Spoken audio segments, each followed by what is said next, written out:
Good evening, everyone, and welcome to another episode of Wednesday Night Live. My name is Jacobson. I introduce myself to you all and everyone in the web audience, wherever you may be. Every detail of time from a Jewish perspective is filled with potent energy, because not just space but also time is energy. So though time is an invisible traveler or an invisible force in our lives, but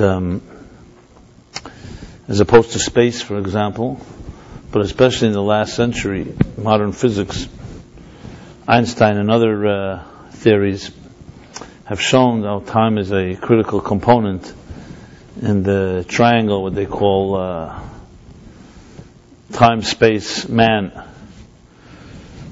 But it's interesting and fascinating, actually, that long before physics, that triangle, that triad, was always known as time, space, soul, actually. And there's an expression all the way in the earliest Kabbalistic work, one of the earliest works some attribute it to Abraham, it's called Olam Shana Nefesh. That the entire book of formation, Sefer Yetzirah, is built on that structure. Olam is space, Shana is time, and Nefesh is spirit, soul. And today in science that has become a key component, because each of us is the person that travels through space and time, and the combination and the synergy of these three have a profound impact on what defines existence. So in the context of the month that we're in right now, the time that we're in right now, this is the Hebrew month of Kislev, which the conclusion of the month is with the holiday of Hanukkah. So you can say that the energy of this month is the energy of light.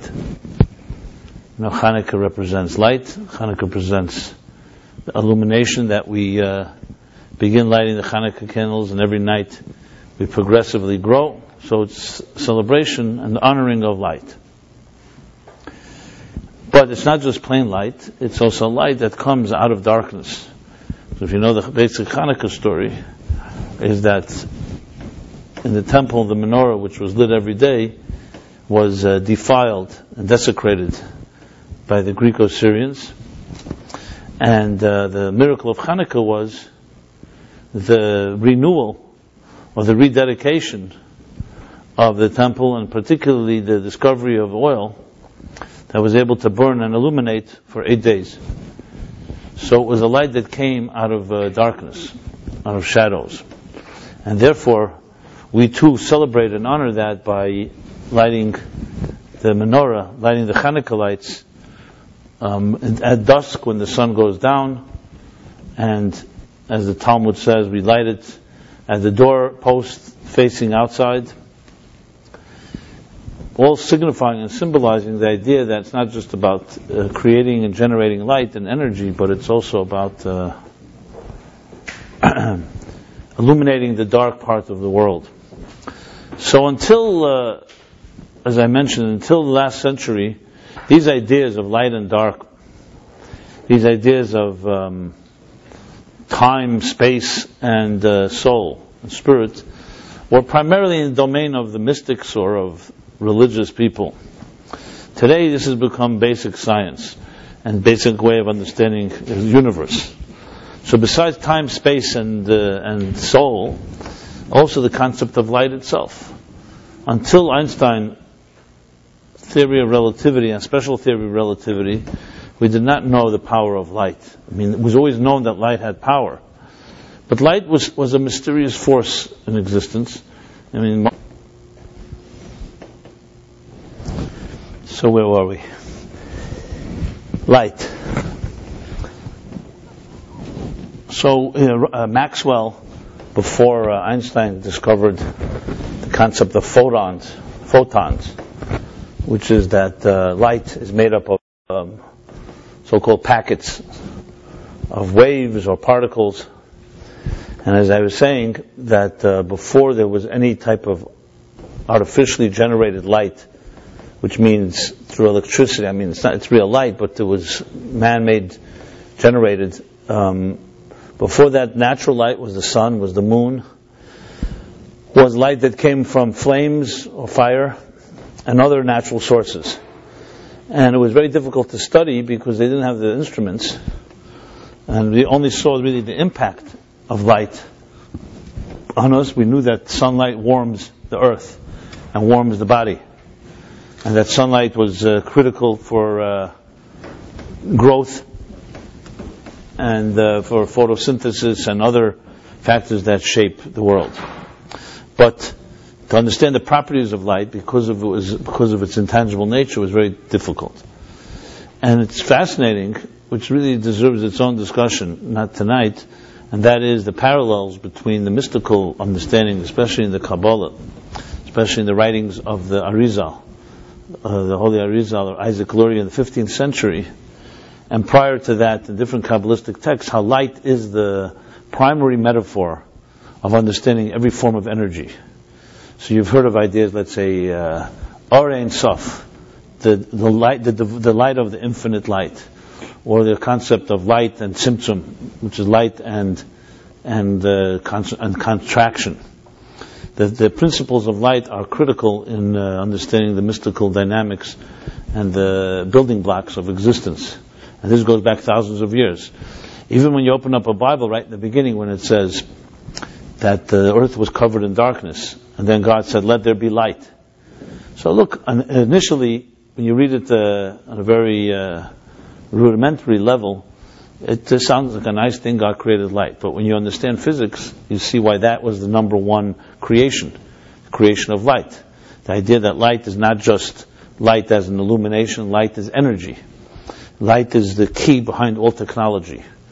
Essentially, the idea that there's a thing called airwaves or light waves, or that we benefit from through television or internet or cell phones, or any type of communications technologies, anything that is transmitting something faster than the regular process that time and space allowed, is exploiting the forces of light and energy that are invisible to the naked eye. So there were no such thing as infrared, there was no such thing as ultraviolet rays and so on. We would not be able to have any of the technologies as we know them today. The idea of transmitting sounds, let's say, that we benefit from through radio, or today, or sights through, as I said, television. Any form of broadcast and streaming, including what's going on here, for good or for bad, is connected to light and energy that it emits. And most of it is really invisible to the naked eye. Right now this room is lit up, but or when you go outside in the daylight, it's lit up. But how many rays are actually coming from the sun to earth? We know there are many, many rays that affect us in many ways. Like just all you need to do is when you tan at the beach. It's not just light. Something's happening that's actually having a direct impact on your skin. And or other impact that are not visible. When you look at the light to the naked eye, what light does is it illuminates, and you can see what otherwise is in the shadows or in dark. So when you turn on light, nothing new is created. At the same time, without it, there's no way of seeing anything. You walk into a room that's dark, you can't make sense. You can bump into a table, fall down steps, God forbid, or anything like that. So light has many, many properties, and technology is essentially the understanding of the transmission of, I wouldn't even use the word light, it's really the word energy is maybe the most appropriate word. And energy flows in many, many different ways, and many ways that we still have not yet fully discovered, or definitely not discovered how to create tools and instruments to access it. So the first step in the discovery of technology was understanding that there are forces that are naked, that the naked eye cannot see, invisible forces. The second one, once you discovered that and discovered its properties, then technicians and scientists were able to create instruments to channel and to absorb and to so-called ride on these waves, no pun intended. In other words, to take advantage of them and turn them into tools, instruments, and machines that we use today that make our lives that much easier and faster. So once they discovered that there was these type of waves that moved at the speed of light, for instance, or even faster, even though there's nothing faster than the speed of light, lately they're trying to discover some particles that may be, but once they discovered that, then you could right now be right here in New York and be viewing a live event in Australia, which is thousands and thousands of miles away, and it would take 20 hours to fly there with a plane. Right? To swim would take a lot longer than that. And yet you can instantaneously see something that is happening exactly as it is there. It's quite miraculous if you think about it. How is that image of an event that is so far away from us happening right here? How is it defying time and space? That always was the limitation. There was a limitation between one place and the next. The fact is that one space distant from another takes time for it to travel. How are we able to defy that? Because there's energy that is not limited or bound by these time and space limitations that we're so bound by. And as a result, when you're able to ride on those waves, you're able to tap into them, you can transmit through those waves messages that travel far much faster and essentially transcend time and space as we know it. Now, obviously, if it's many more miles, let's say there are right now voyages that left Earth 10, 15, 20 years ago. The Voyager, that by now is somewhere out in between, I don't know where it is, between Uranus and Neptune, or maybe even Pluto. So it still transmits messages here, but because it cannot travel faster than the speed of light, the messages can take days, if not weeks, till they get here. But they do get here. When we look at a star and we say star years, a star travels the speed of light as so and so. So when you see a star, you're not seeing what's happening actually at the point where the star is. You're seeing what happened a while back for as many star years as we are able to we can calculate. So something because the light takes time for it to travel very quick. It travels quickly, but when you're talking about millions or billions of miles, it can take days, it can take years, it could take centuries. But the fact of the matter is, in modern physics, there's another thing in quantum mechanics that's known today, that there's a reaction that subatomic particles have that's even faster than any speed of light, that instantaneously the universe senses on the subatomic level things that are happening instantaneously. No one really knows how it works. This is where string theory and other theories come into play. You see, we see the universe as basically a fragmented universe. In the most literal sense of the word, time and space are pieces. So let's say we live here in New York. We're in New York. To travel to Chicago is a few thousand miles, is 1,000 miles, and those miles are made up of you could say meters that are made up of kilometers, that are made up of meters, that are made up of millimeters, etc., pieces, particles, essentially. And the question is, how fast can you move through this space? Naturally, or with a vehicle that moves faster than you would on your own? That's how we see the universe, made up of parts. And same thing with time. Today, time is divided into hours into minutes into seconds, milliseconds, etc. But in the quantum state, and I'm not going to go into a whole physics lesson here, but it's very fascinating. In a quantum state, the universe, on the deepest level, is not made up of parts. Some say it's like one big tarp, like one big, mosaic or tapestry.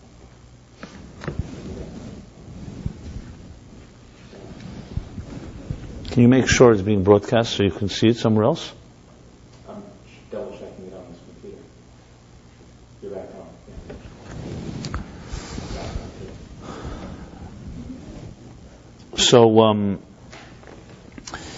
on. So in that context, and this is where, as I said, string theory and other theories come into play, that there's some type of integral unity that connects everything. So even though from our perspective, it may look like a bunch of pieces, and therefore these pieces are apart from each other. If there is indeed a type of blanket, invisible blanket that connects all these pieces, and you can tap into that, then you really can transcend the space or the partitions that separate one space and time from each other. Am I making sense here? Okay. Now, why am I saying all of this? Because the parallels of it is, as it is in physics, as I said, are fascinating and powerful when you compare them to the ideas of light of Hanukkah and as I said, light in mystical teachings and light in our own lives. Because we too, as the Kabbalah explains and Hasidic teachings elaborate upon, we have two forces within us. One is, we'll call the essence of the human being. And then there's our expression. Like we all have, for example, many innermost thoughts, intimate feelings and thoughts that we have within us that we may not even know that we have ourselves. They're not expressed. They don't have any visible manifestation. So think of it in that sense as, let's just use an example like the sun. Now what does the sun look like if you shut off the light, so to speak? The sun is definitely an entity. It's a body that's made up of many components and elements. And then there's the sun as it is a source of light. It's not necessarily interrelated. The sun happens to be, for our practical purposes, we see it as a luminary. But there's no question the sun is a physical body, just like Earth. Earth is a body that has many parts to it. And the same thing, each human being is not just what we express. Light is what we express, is what we communicate. And then there is who you are in your essence. So in Hasidic terminology, there's an expression that's called the etzem, which is the essence of a person, and giluyim, which is the revelations, the expressions of a person. And in many ways you can say the purpose of life, or the measure that defines how well you succeed in your life, how well you actualize, is the proportion, the ratio between what lies within your essence and how much of it is realized. So everyone would acknowledge that most of our potential is not tapped. Most of us would also acknowledge we don't even know what our potential is like. Like if someone were to say, so how much of you has been expressed in this world? 5%, 10%, 50%, 90%. So if you ask a child, you'll get one answer. But you ask an adult, you'll get a pretty low percentage. How much of your mind has been used? How much of your heart and your emotions? And for whatever reason, whether it's inner fears or opportunities lost, or just not having the time to develop your ways of expressing yourself, the fact is only a small part of us is expressed in light. And in essence, the purpose of, or as I said, the realization of a person's aspirations can be measured by who you are and how much of it is expressed, how much of the potential is actualized. So the concepts of light, in that sense, take on a whole different meaning. Like one of the Hasidim once, who was a brilliant man, but he was somewhat lazy and he didn't use his time properly in studying and so on. So the Alter Rebbe, Abshnei Zalman Liadi, once said to him, you have such talent, you should try to actualize it some more. So he said, listen, Rebbe, I am already a lamdan, I'm already a scholar. The fact is, but potentially I can do it, so therefore it's almost like I did it already. And the Rebbe responded to him, he said to him, just like a thief is not someone who could steal, but someone who steals, a scholar is now not someone who could be a scholar, but someone who is a scholar. So there are many things that in our own minds we convince ourselves it's just a matter if I just apply myself, I would do it. So it's almost as if I did it. However, as we all know, anyone that knows jumping over from theory to practice can be a big jump. It's not because it makes sense to you on paper or in your mind you think you can do it. It doesn't mean you did it. And doesn't mean you could actually do it, because there are many things we like to believe we can do, but when push comes to shove, when you test it, it's not necessarily that easy. And there are many things we believe ourselves as being really capable of doing, but when you try it, you may be very clumsy and very difficult to express. Either it could be because you're not trained. There are people, for instance, that may have great musical talent, but if they've not been trained or in some ways discipline themselves in some type of regimen to express that talent, the talent can remain latent. And there are many other talents and many other skills that we may inherently have great skills, but we have not expressed it. Then there's the other way around. You have people who express it very well, who are not necessarily that gifted inherently or naturally. As a matter of fact, you can find two people that one has much more talent in a particular area, and they can't, and they don't act on it, and they don't know how to act on it, where another person, because of training and conditioning, can do more than the other one, even though they're not as naturally talented in that particular area. So this balance or ratio or proportion between who we are and how much of it is expressed is a vital one if one wants to have any type of self-awareness. And to grow means understanding where you are and where you want to go, and what it would take to get from here to there. So, in that context, this message of Hanukkah that I was saying, the message of this month, is very critical. But above all, I want to lead it into the theme of tonight, which is, tonight happens to be a special day that 213 years ago, in Hasidic tradition, was the day called Yitas Kislev, the 19th of Kislev, is tonight, tomorrow, which has become a day of celebration, a holiday, technically because the founder of Chabad Hasidic movement, his name Rav Shneur Zalman of Liadi, one of the greatest mystics and sages of his time and in history in general, was released from Tsarist prison after being arrested by some false charges. But for Hasidim and for the Rebbe himself and for those that the mystics understand the bigger picture, they saw this release as something more cosmic than just a mistaken arrest or anti-Semitism or whatever was the other reasons that led to this arrest. They saw it as a what's the word I want to use? A redemption and a sign, an endorsement of the work that this Rebbe was doing. And just to capture it in a moment in the story, in Judaism is built of, like anything in existence, of a body and a soul. There's the mechanics and there's the spirit. And any system, if you just focus on the mechanics, you're going to lose and not be able to appreciate its true nature. Because every mechanics can be very monotonous and very dry and tedious, whereas the spirit of something explains the mechanics.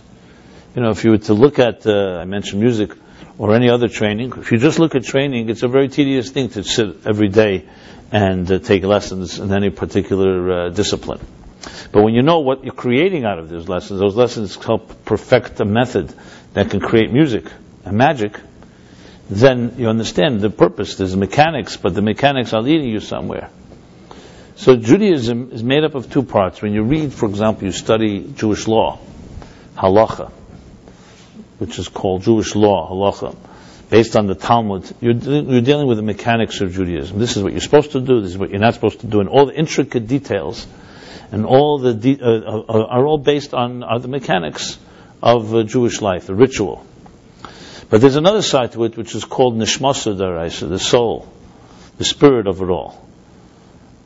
And the spirit is unfortunately the thing that even those that know the mechanics today are not so aware of. And that's what makes it come alive. Why you do these things.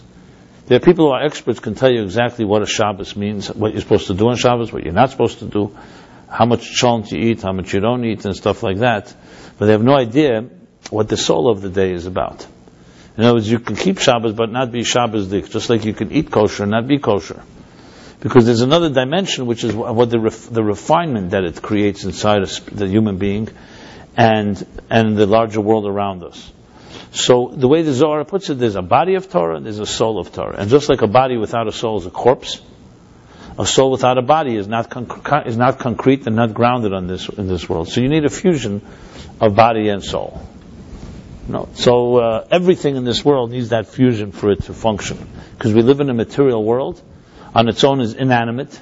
As I mentioned, without energy is just a dead entity.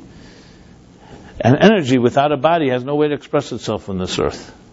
So you really need both, and they need to, and they fuse together as one.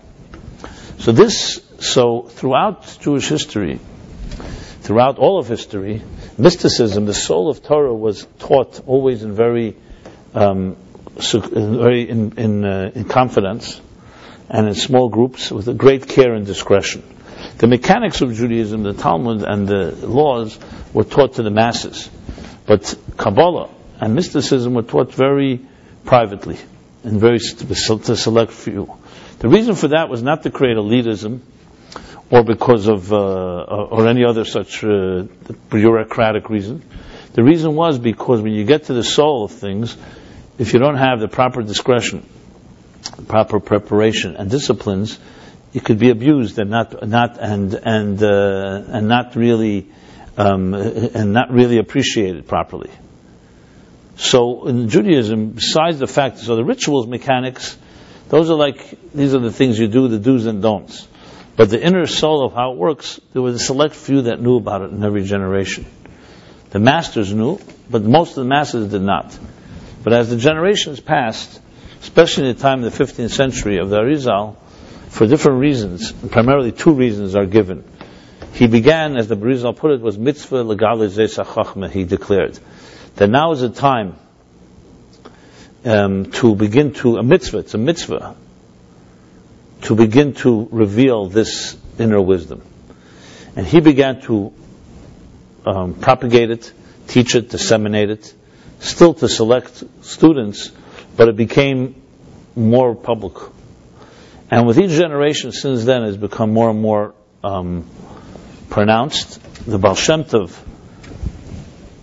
was the one that brought it to the point where, as the expression goes, to spread the well springs outward. Another expression of reaching the larger masses with this soul dimension.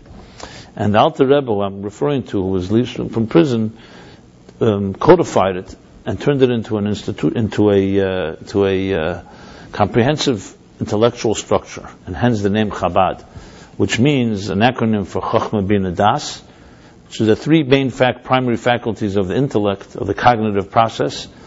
A spark of an idea, a development of the idea, and the conclusion of an idea. And he turned it into a system that is very rational and extremely accessible. Whereas till the Alter Rebbe, it was mostly inaccessible due to its cryptic nature. So there was no way you could open up a book, but you would no way to interpret it without a master and a teacher. So just to explain the significance of this day, the reason it began to be revealed, there are two main reasons given for it. Because number one is that right before the dawn is the darkest moment. The dawn is darkest before the moment of dawn, so in a sense, as a preparation before the dawn of the Messianic era, where there will be a total fusion of heaven and earth and matter and spirit, there's a light emerges in order to counter this darkness. And the second is that it's a taste of what there's to come. There's a law, halacha in Judaism, which is interesting. It's again about food, Jews and food, that on Erev Shabbos you're supposed to taste of the foods of Shabbos. So not only on Shabbos do people eat, they also on Friday have a foretaste, like an appetizer. And of course the significance of that is that when you prepare for a special moment, it's good to not just jump into it, but to acclimate yourself. So in a spiritual sense of the word, as a taste of what is coming in the future, the revelation of mystical teachings of the soul, the teachings began to be propagated, began to be taught and disseminated. So the two reasons are, one, to counter the darkness of the dark ages and the difficulties and the materialism of our times, and number two, as a taste of what is coming. In simple English, it means, similar to the breakthrough of technology as we know it today, that in the last century or two, there's been a proliferation of technology that is unprecedented.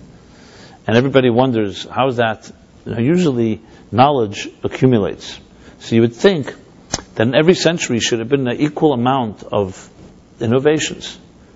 But you see, from approximately 1840, what they call the Industrial Revolution, there was a sudden explosion, completely disproportionate. The amount of things discovered from 1840 till today, it's like 150 years, more a little 170 years. More has been discovered beyond, not even comparable to the 1,000 years before it. How did that work? it seems that, as I said, development should have happened. Every century should have been a few things discovered. Suddenly, now of course there's a certain exponential element to this, that if people have been exploring the universe, scientists, from the beginning of time, so there comes a point where it all accumulates and then there's an explosion. But it still doesn't explain how it all happened just 150 years. The Kabbalah, the Zohar, a text that was written close to 2,000 years ago, does explain it. It explains it exactly the same way that I just stated it. That as time passes and the material world gets more intense, there is a revelation, a breakthrough on all levels, not just the mystical teachings, but also scientific breakthroughs. And it's a taste of what is to come. So in a sense, you can say, if history is like a process that evolves and improves itself, the fact that over the years we have, through our own actions, for every mitzvah done, the millions and millions of mitzvahs that have accumulated, they have actually refined the material world to the point that it is a more of a transparent channel for energy within, which is the essence of what technology is about, the bridge between matter and energy, as I was discussing at length earlier. The ability to tap into matter and discover enormous amounts of energy within. This is the essence of nuclear energy, the essence of atomic energy, the essence of every technology is that. That in a small transistor, microchip, you can pack so much power is because we're learning to tap energy even in the strand of a hair. And the same is true, for example, on a medical level, just to show you how consistent this is. Today we know that the things that shape our bodies and shape our health are invisible to the eye. Things like DNA, chromosomes, genes, cells. These are microscopic details. 75 trillion cells in the human body, and one mutant cell can wreak havoc. And the same is true in the microscopic level in the larger universe. Same is true, for example, in a computer program. You could have millions of lines of code, programming code, and all you got to do is miss a dot or add a dot, and it won't work, or it will actually cause damage. This was inconceivable, because once upon a time we thought power was in size, was in quantity, was in enormous. That the idea that something so microscopic could have so much power is only because we understand the power of energy today that lies within matter. And there's enormous reservoirs of energy, even in the smallest microscopic elements of matter. So essentially, technology and its explosion in the last century or two is really an expression of the revelation of spirit. That's what it really is about. Which leads me back to Yutas Kislev, to this day. So what happened exactly? So as it was evolving, the masters, understanding that what was going on, began to teach this wisdom to larger audiences. But there's always a trap. There's always the trap. Because the concern that was always existed was, can we actually really appreciate it? What will happen when people abuse it? Look, the fact of the matter is, many people are interested in reincarnation and previous lives, and palm reading, or face reading, or other mystical ideas, simply because of its sensationalism. There's a certain addiction or obsession with what we call exotica, the exotic. You know, if someone were to tell you there's going to be a class about your previous life, unless you're a cynic or you've been burned, or they're charging too much, people are very fascinated by this. Even if you don't have your life together, as it is, to hear about previous lives. So some people may think in terms of, you know why they're so interested? Because you don't have your life together, so maybe if I find out my previous lives, it'll give me some control over my life. Or things like dream interpretation, and so on. So Judaism was always appreciated, understood the profundity of all these mystical ideas. Yes, reincarnation, what's called Gilgal, is entire science in Judaism. And so is the other things I mentioned. Just in these week's chapters, we read about dreams and dream interpretation, Joseph and so on. And yet you find that in mainstream Judaism, you don't find any type of real emphasis on this. If you go to a tzaddik, or to a Rebbe, or to a mystic, and try to explain, try to get him to try to teach you what your previous lives. So if he's a tough guy, he'll just throw you out. And if he's a nice guy, he'll basically tell you, listen, it's hard enough to figure out what we're doing while we're awake before we get to our dreams. Or as they say about in the world of the realm of Kabbalah, they say those that know don't say, and those that say don't know. I always use that as an introduction whenever I give a class on Kabbalah, which of course creates the quandary: can you trust me then? Because whatever I say, those that say don't know, and those that know don't say. You get the idea.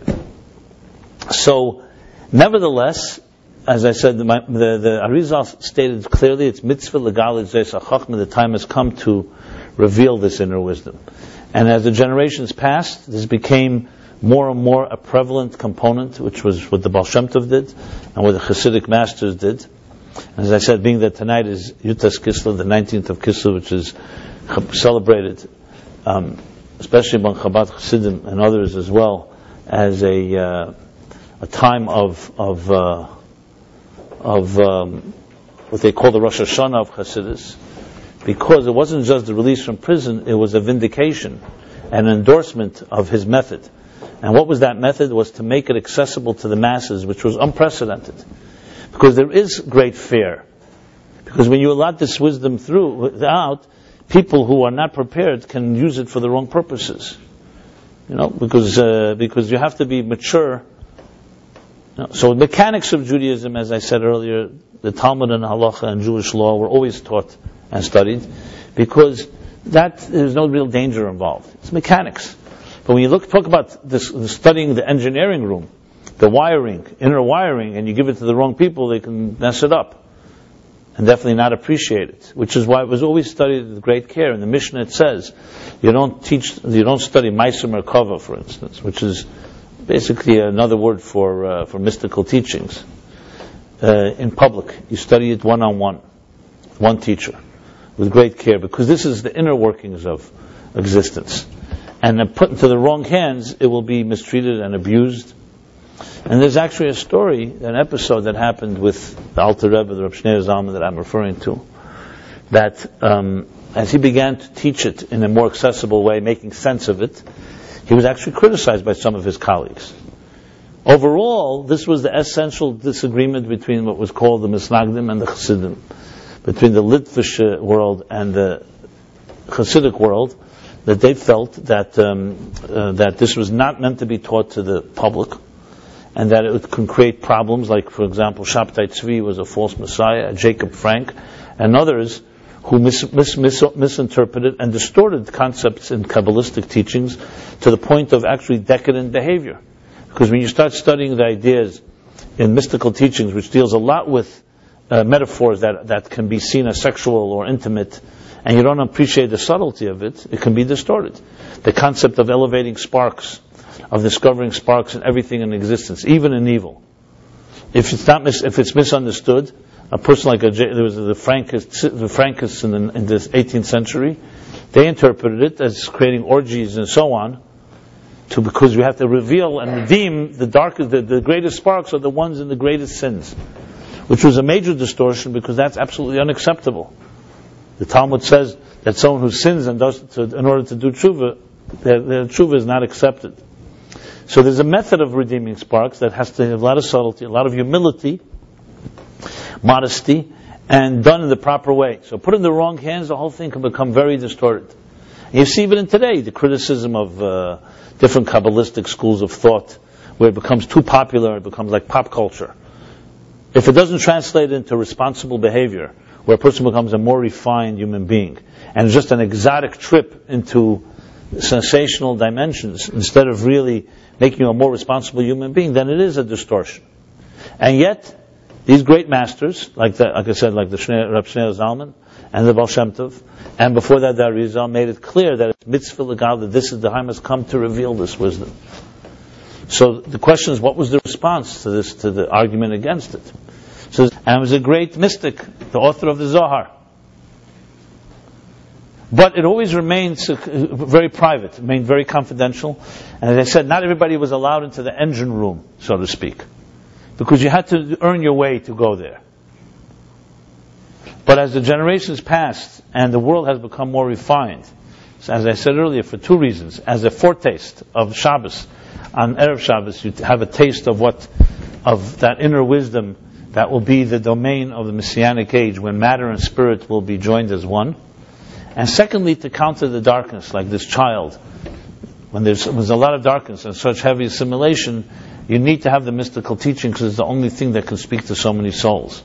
That makes it come alive and is dynamic, instead of just saying somebody do this and don't do that. So for those that get away with teaching their children or themselves that we just do things out of completely what we call Kabbalah soil, we just do it rote, so be it. Even that is not considered optimal. When you read the Haftarah, for example, of the Shabbos before Tisha B'Av, God actually, in very harsh terms, the prophet says how God abhors and is repulsed by mechanical behavior, by mechanical mitzvahs. He says, I don't need your lip service, I don't need your sacrifices. If it doesn't refine you as a human being, what do I need it for? This is clear prophecies and clear statements in the Torah. And the Torah is filled with statements like Da'as, so like know your God, feel your God. It's not just about doing things, it's about experiencing, having a relationship with the divine. We don't just see it from a Jewish perspective that we are servants and slaves to a master. We also have a relationship. We're partners. Shutef l'Akadosh Baruch Hu. We are partners with God in a certain way. Yes, there's a certain distance, but there's also a closeness. And all you have to do is open up a Bible and read it literally, without any mystical interpretation. God took a piece of earth and imbued it with what? With His breath. And turned it and said, I want to create a human being in my image. However you explain that.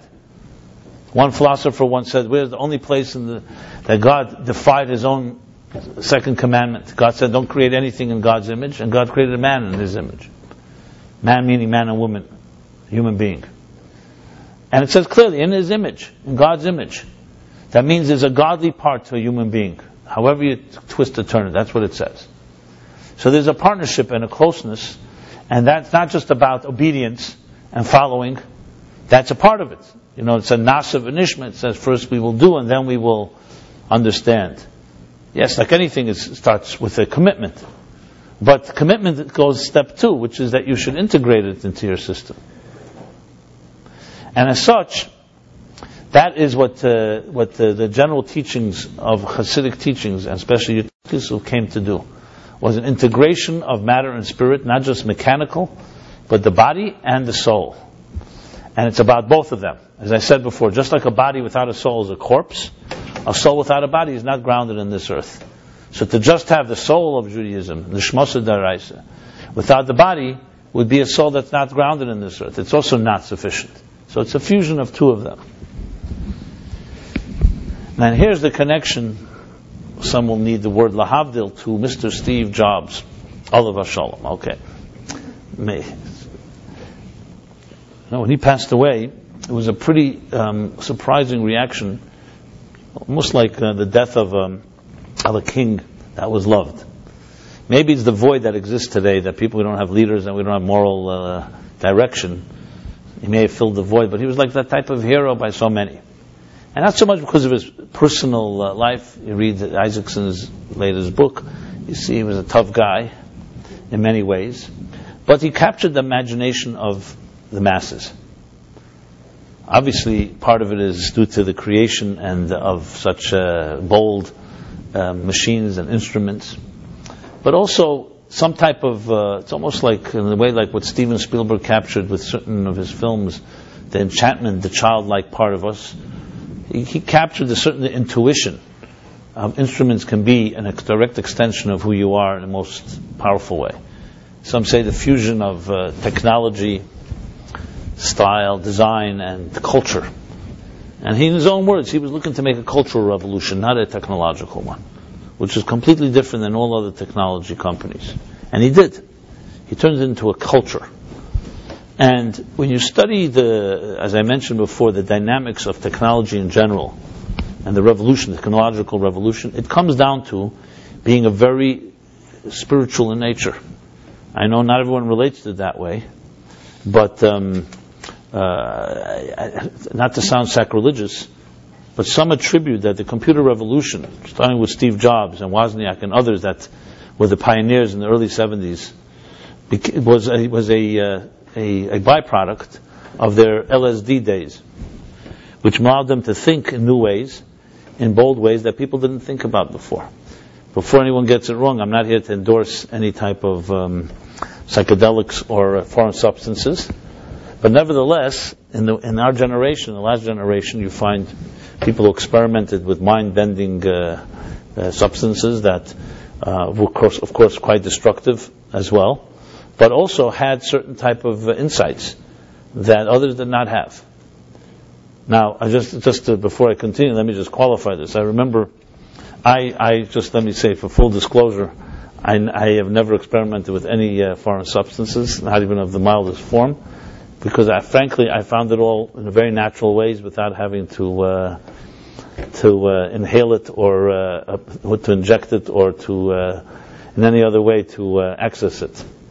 I remember I was giving a class many years ago, maybe it was 1985, 86, and I was talking about a concept from the Alter Rebbe, who's, as I said, today is his liberation, tonight. I was talking about a concept in the second section of his classic Tanya. So it talks about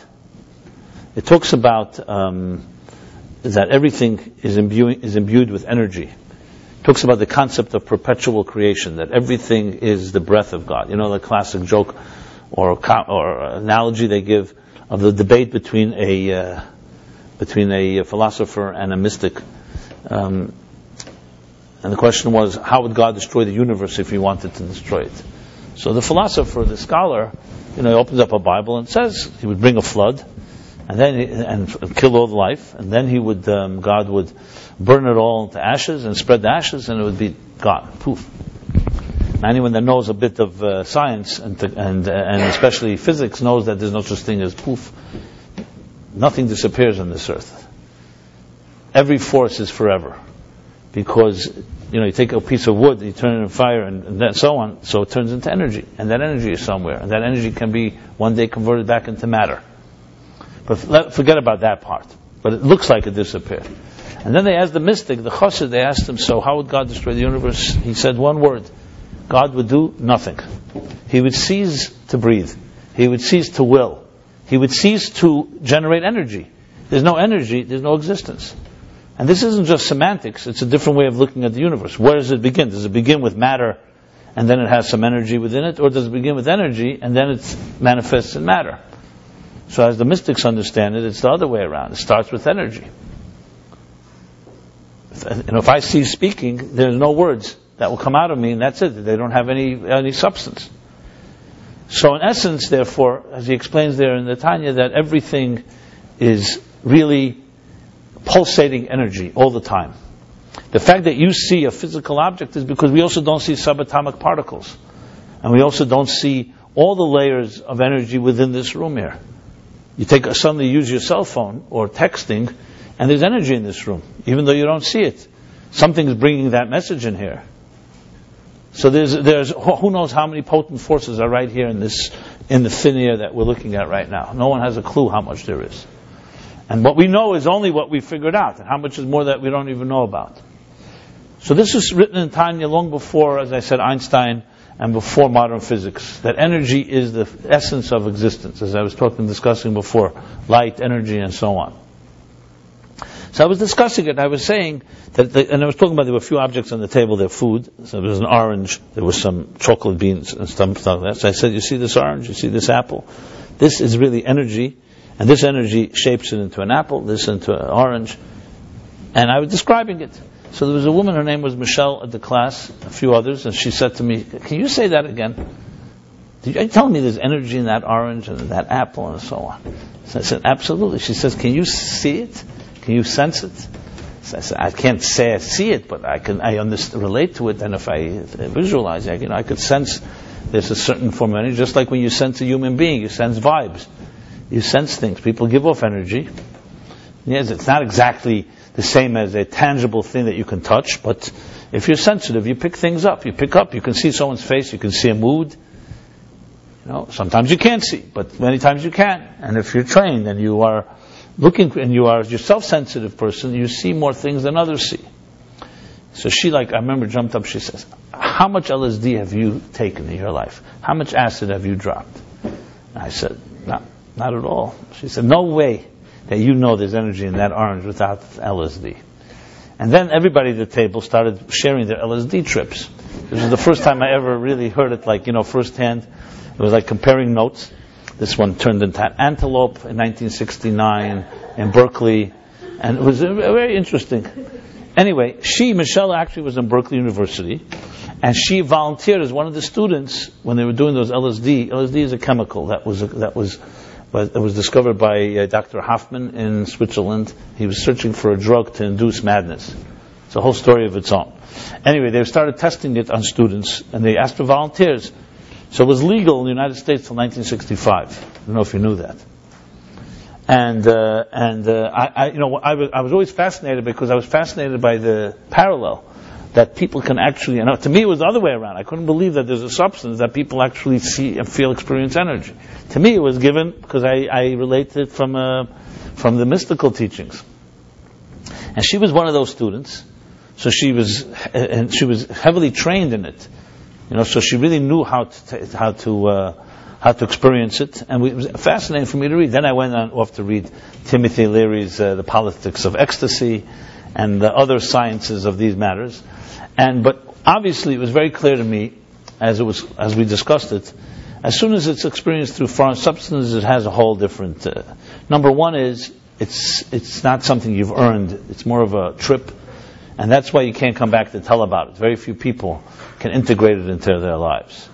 So I just wanted to qualify what I was saying by not giving anyone the impression that I'm suggesting any type of endorsement, or I'm definitely not giving a hechsher, as they say, for these type of experiences. But Steve Jobs and these guys did experience, and it definitely opened certain horizons for them. Now, if they had learned Chassidus, they would have also experienced it. That's what I'm here to say.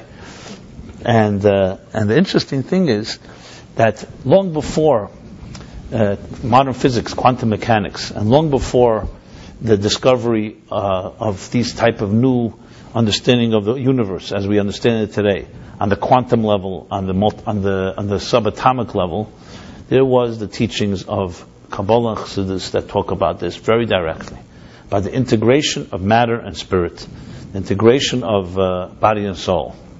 So many ways, even though it's not known, and perhaps the day will come, what Steve Jobs was a genius at, fusing seemingly diverse models, diverse cultures, including technology and design and culture, and the ability to create a seamless flow that you literally can use a machine that becomes an intuitive extension of your senses, is rooted in pure Hasidic thought. The idea of creating a seamlessness between matter and spirit. And however, obviously, in the teachings of the Torah, it's not discussed in a way of how you create technologies based on it, but the concepts are there. And should these concepts be become well known, I have no doubt that they can create new revolutionary and pioneering technologies and so on.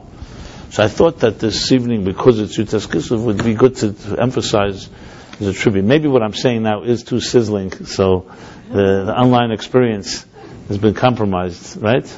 I'm thinking it's either that or Steve Jobs, and this is it. Okay, good. So I have deniability.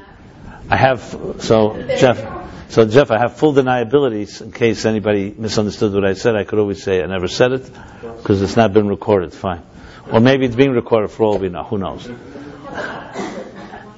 I feel bad. Anyway, but the point is, however, that especially coming now to Hanukkah, Hanukkah is a festival of lights, and you see, as I mentioned before, how light is central in all of physics and the science and in technology. Not light meaning energy, light waves, air waves, sound waves, all the waves that we today manipulate for every technology that you can think of is some form of light and energy being manipulated. It's fascinating that in Judaism, light has always been the central component of first of all, as I said, the beginning of the Torah starts, "Let there be light in a dark world." You have Shabbos candles, Hanukkah candles, Yom Tov candles. In the menorah in the temple, even though the temple had other components and vessels, the menorah has a central role. There are entire chapters that just talk about the menorah more than all the other vessels. The chapter of Tetzaveh begins talking about the pure olive oil with which they lit the eternal flame. Ba'aloischa begins with the lighting of the menorah. And then, of course, in the Sat side, we light a candle for a Yizkor candle, for memory of a departed soul. All because light captures energy, captures the essence of the whole story. This essence of the whole story, as the book of Mishlei, Proverbs says, Ner Hashem Nishmat Adam, that the flame of God is the soul of a human being. Our soul is a form of light and energy. That's what it is. Remember, light, or in Hebrew, can be translated as light, but it means really more than light. It means energy. When you say, for example, the Kabbalists say, Eir Ein Sof, the infinite light, that's usually translated, it really means the infinite energy. It's not necessarily physical light. It's a form of energy. Sometimes energy manifests in light. Energy can manifest in other forms. Heat is also energy. And so is sound. And so, as I said, all the technologies we use, they're all different forms of energy. So energy essentially is the essence of all of Jewish thinking. Take away the word light, call it energy, and it takes on a whole different contemporary meaning. As I said, it's powerful because this all precedes anything that science ever would have discussed. There's no discussion at all of energy 1,000 years ago, 2,000 years ago, let alone tapping into it. Because from Jewish perspective, and especially I'm using a little Kabbalistic language here, Hasidic language, the whole purpose of existence is to reveal the hidden energy within everything and to actualize its potential. So everything in this universe has potent energy.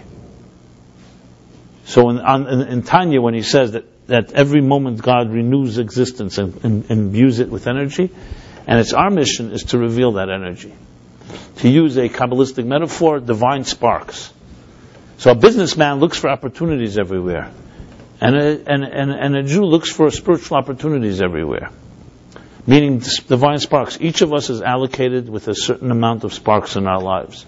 And those sparks are embedded into your life, in your work, in your family, in your food, in the opportunities, the places you'll travel to, the places you were born, the people you'll meet, everything. Every divine providence. You walk in the street, you meet something, you see even a leaf turning in the wind. All this has sparks. All of this is opportunities. A person who's truly on a higher state of consciousness is always looking for this opportunities. Of course, it means that he's not thinking about himself or herself, but think about why is he experiencing this? Why did God put him in this place? How could he use this opportunity for a divine purpose? That's a person who's completely aligned. The rest of us are involved mostly self-interest with our own needs. And from time to time we have maybe an awakening and to do something for a sort of higher cause. Or it's a combination, ulterior motive and higher purpose. But the point is that each of us is given these sparks, or essentially given energy. But you have to actualize it.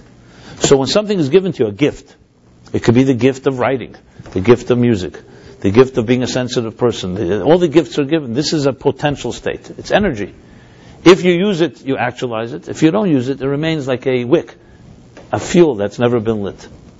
And a fuel that's never been lit remains in a latent, dormant state and never actualized. So our mission, exactly like Hanukkah is to take the wick, our lives, and light it. Take a potential and turn it into something actual. This is as basic as it gets, but if you think about it, it's the essence of all of life. And is the essence of all of technology. That's what the great scientists, and including Jobs and others, what they discovered was how you take energy and turn it into instruments that can make life easier. To the point where it becomes, like I said, seamless. We almost can't tell that it's a machine. I remember, as a writer myself, in the early years, we had a thing called a typewriter. Anybody's old enough here to remember what a typewriter was? Yeah, remember a typewriter. Today they're in museums. You know, who has a typewriter? But I still have my old original typewriter. I just kept it as a relic. Should anyone ever deny the existence of a typewriter, I have one to prove that it existed. Okay, besides my memory. So till 1981, I used a typewriter. I typed a lot in Yiddish and in Hebrew, so it was a Hebrew typewriter called a Hermes typewriter, a green typewriter. Okay. Yes, with all the painstaking stuff of whiteouts, and then having to retype, and all the stuff, and the ribbons dying, and it's all physical. And then keys getting glued to each other, getting your hands black, etc., etc. There were no fax machines. There was carbon paper if you wanted a copy. There were copy machines then. They didn't have yet plain copy machines. It was, I'm speaking about prehistoric times. There was this, that type of like magnetic paper, if you remember, that would fade after a few years. Whatever it was called, like rolls of this paper. It was like it had this ridiculous, like a smell, and also was. Then I still have some of this copy. They faded. So that was the world. Now, even remember training to use a typewriter. I don't know if any of you write, and if you've ever used a typewriter. It was not easy, because the natural flow of the brain naturally goes through your speech. Not everybody. That doesn't say that everybody that speaks is cohesive or coherent, but speech is a natural flow. You have an idea, and obviously it's easier to think than to communicate. But you can train someone. You can train yourself. You work hard enough. You understand the concept, you can explain it. Putting it on paper is even harder. Try to take something you understand and try to say it. It's not so easy. It's not because you don't understand it. It's because when you have to communicate it to others, you're turning it into something that's alien to your thought process. You're not bringing outside of yourself. But as the Talmud says, that the great sage learned much from his teachers, even more from his colleagues. And above all, Talmidei Yeshem Kulam, above all, he learned from his students. So when you communicate it in words, it means that you've reached deeper inside yourself, like a bow and arrow. You have to pull back to shoot farther. If you want to explain it well to someone else, you have to understand it deeper. But to write it takes even more better understanding. To write is even harder than to speak. But nevertheless, if you've ever written something, the fact is your fingers, for some reason, can become a seamless extension of your brain. And you can begin to write. And I remember the first time, I don't know if any of you have ever had this experience, the first time I sat to a typewriter, it was not easy. Because a typewriter is not writing. It's another substance. So in other words, there's the mind, there's the ideas, there's your fingers, and there's the pen and ink or pencil. But a typewriter, now you have to get it onto keys, and initially it was murder. It was very hard. So what I would do is I would write, and then I would type what I wrote. And many people till this day still do that.